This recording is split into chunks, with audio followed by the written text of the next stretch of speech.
यदि तुम चाहो तो अब भी इस युद्ध की नियति को बदल सकते हो कर्ण। सहस्त्रों के प्राण बचा सकते हो, अपनों को खोने के भय से बच सकते हो। तुम्हारे पास अब भी समय है। हमारे पक्ष में आकर इस युद्ध को एक दिन में समाप्त कर दो मित्र। इस महाविनाश का मूल्य कम कर दो। बोलो मित्र, अपनी निष्ठा की नियति को बदलकर तुम इस युद्ध की नियति को बदलना चाहोगे? महामहिम भीष्म ने तुम्हें इस युद्ध भूमि में प्रवेश करने से वर्जित किया है।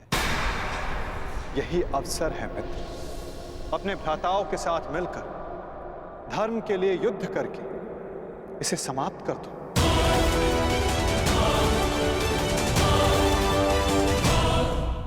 यही अवसर है मित्र, अपने भ्राताओं के साथ मिलकर धर्म के लिए युद्ध करके इसे समाप्त कर दो। आप मेरा उत्तर जानते हैं, फिर क्यों बार बार ये प्रश्न करते हैं मुझसे? मैं तुमसे प्रश्न नहीं पूछ रहा हूं, तुम्हें तुम्हारे संदेहों का हल दे रहा हूं। या तो परिवर्तन के लिए स्वयं को परिवर्तित करो या फिर प्रलाप बंद करो मित्र। और जो हो रहा है उसे स्वीकारो। तुम्हारे अंदर अपने मित्र के विरुद्ध जाने का सामर्थ्य नहीं है मित्र। जो पीड़ा आज तुम अनुभव कर रहे हो सकता है कि कल तुम्हें उससे अधिक पीड़ा अनुभव करनी पड़े मित्र। इसलिए कहता हूं अंगराज, या तो विरोध करने की शक्ति रखो या फिर पीड़ा सहने का सामर्थ्य।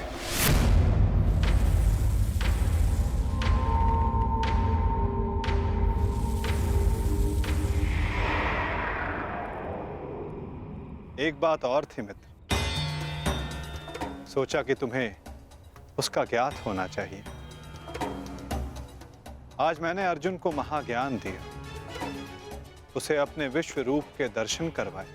ये जानकर तुम्हें बुरा तो नहीं लगा ना?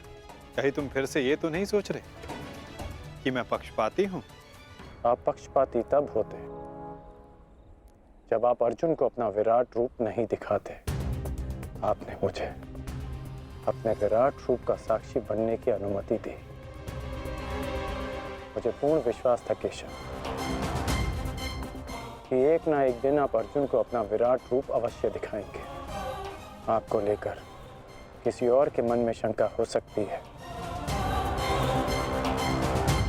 परंतु मेरे नहीं।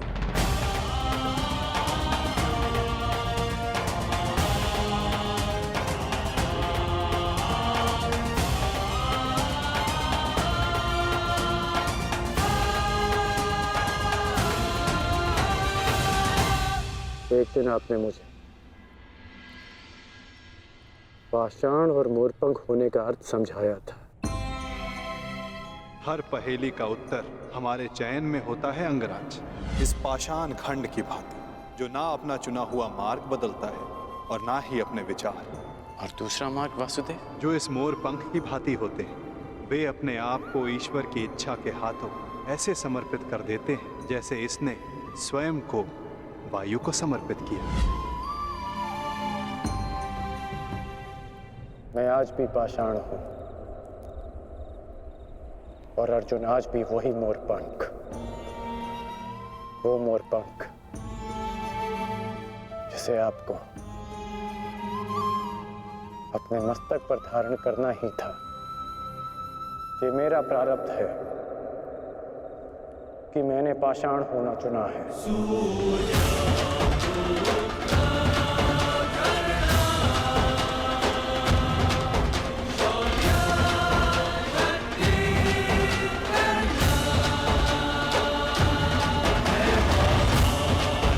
प्रणिपात केशव। कल्याण वस्तु मित्र।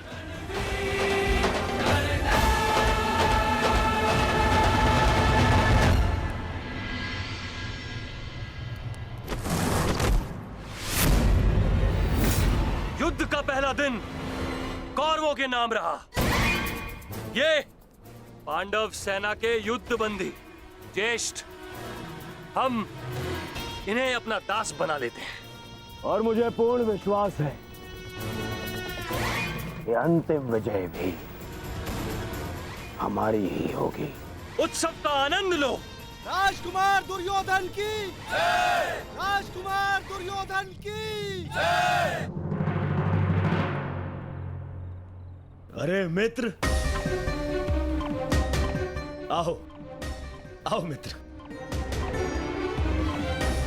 हाँ, यहाँ उत्सव चल रहा है। तुम कहाँ रह गए थे? किस बात का उत्सव? उन पांडवों के विनाश का उत्सव, उनकी पराजय का उत्सव मित्र। उन पांडवों के विनाश का उत्सव जिसका श्रेय जाता है तुम्हारे पुत्र को, वीर महारथी वृषसेन को, जिसे तुमने इतना सामर्थ्यवान बनाया।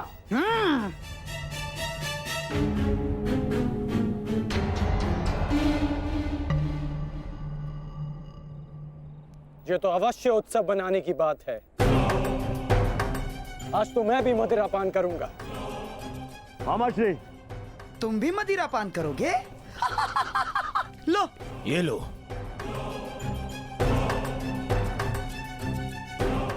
ये उत्सव पांडवों के विनाश के नाम। विनाश के नाम। मित्र, मैं इस युद्ध में उपस्थित नहीं था।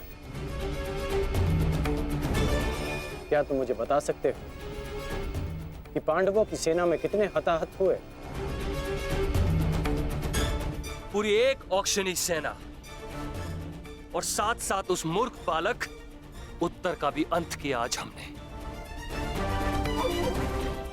विराट के छल का प्रतिशोध लिया हमने। उत्तम, अति उत्तम दुशासन। एक औक्षणी में 21 सहस्त्र 870 रथ और उनके रथी और इतने ही हाथी और उस पर सवार योद्धा 65 सहस्त्र 610 अश्वरोही 1,09,000 सहस्त्र 350 पैदल सैनिक। आज हमने युद्ध में इतने शत्रुओं का संहार किया। उत्तम, उत्तम, उत्तम। परंतु प्रतीत होता है कि हमारे ओर से कोई जानहानि नहीं हुई। तभी तो यह उत्सव बनाया जा रहा है ना मित्र?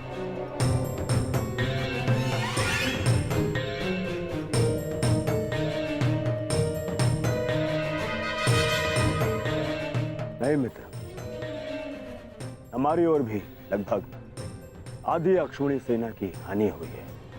अर्थात सहस्त्र सैनिक, महारथी, अश्वरोही हमारी ओर से भी मारे गए।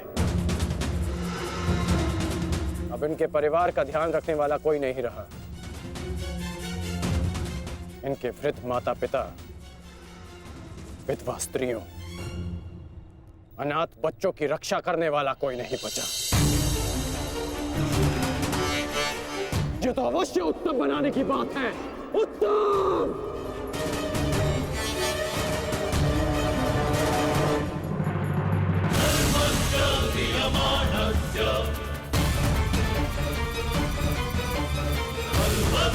सर्वस्य